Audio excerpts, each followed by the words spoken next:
Selamat datang di pembelajaran dasar-dasar keahlian pengembangan perangkat lunak dan game kelas 10. Kali ini kita akan mempelajari aset desain pada perangkat lunak dan game.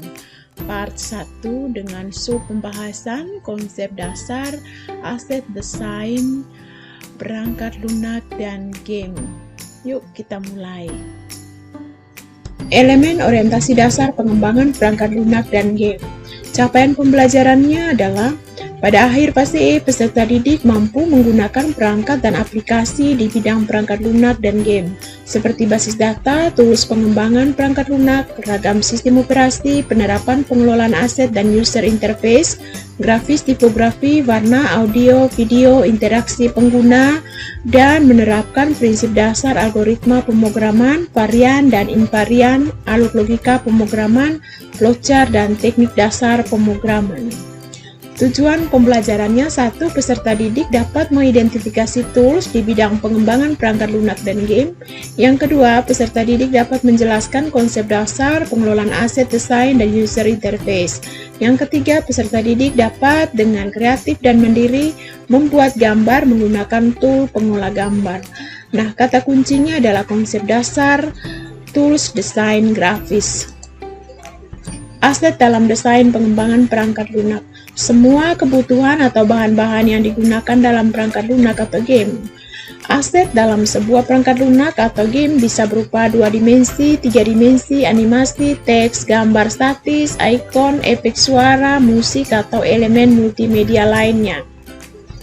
Objek-objek multimedia. Untuk membuat sebuah aset pada perangkat lunak dan game, ada beberapa objek multimedia yang perlu kita ketahui, yaitu yang pertama, teks. Teks merupakan dasar dari pengolahan kata dan informasi berbasis multimedia.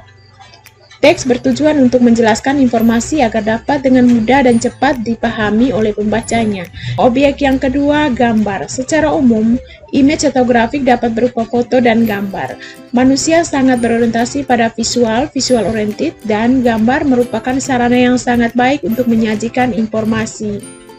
Objek multimedia yang ketiga adalah animasi. Mari kita perhatikan contoh gambar berikut ini. Ini adalah contoh gambar animasi.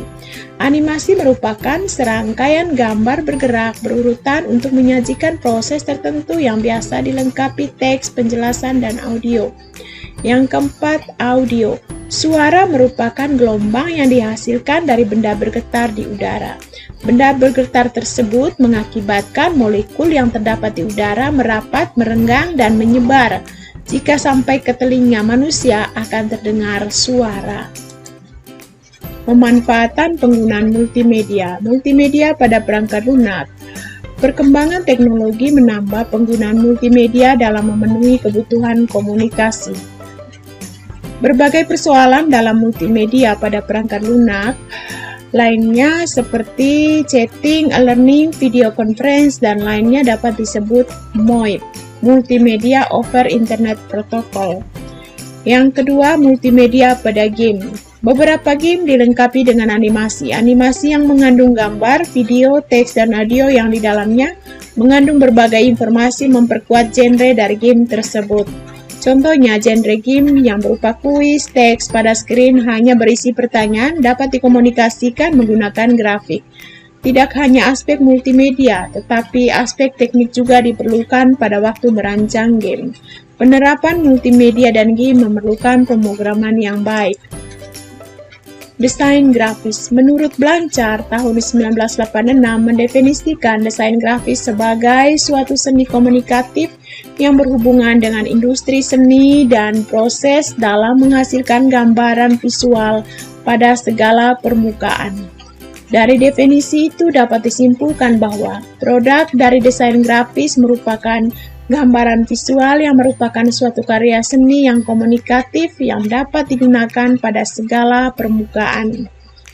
Jadi, desain grafis adalah ilmu yang mempelajari dan mengembangkan bahasa visual, salah satunya untuk keperluan informasi dan komunikasi dari pelontar pesan.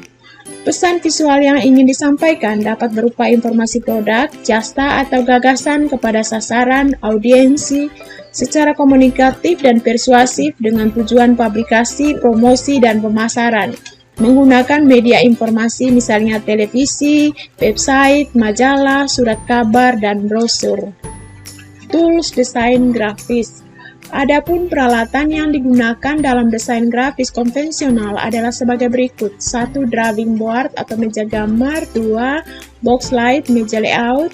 Yang ketiga, berbagai pisau potong, art knife. Yang keempat, berbagai peralatan menempel, berbagai penggaris, berbagai macam karton dan kertas, pulpen, art pen dengan segala macam ujung penanya, pensil, dan krayon berwarna.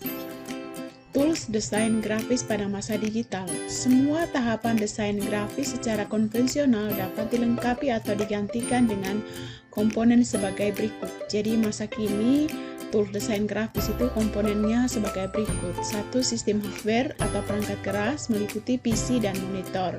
Kemudian input device meliputi kamera, scanner, dan pen tablet. Kemudian output device terdiri dari laser printer, plotter, dan lain-lain. Yang keempat, sistem software.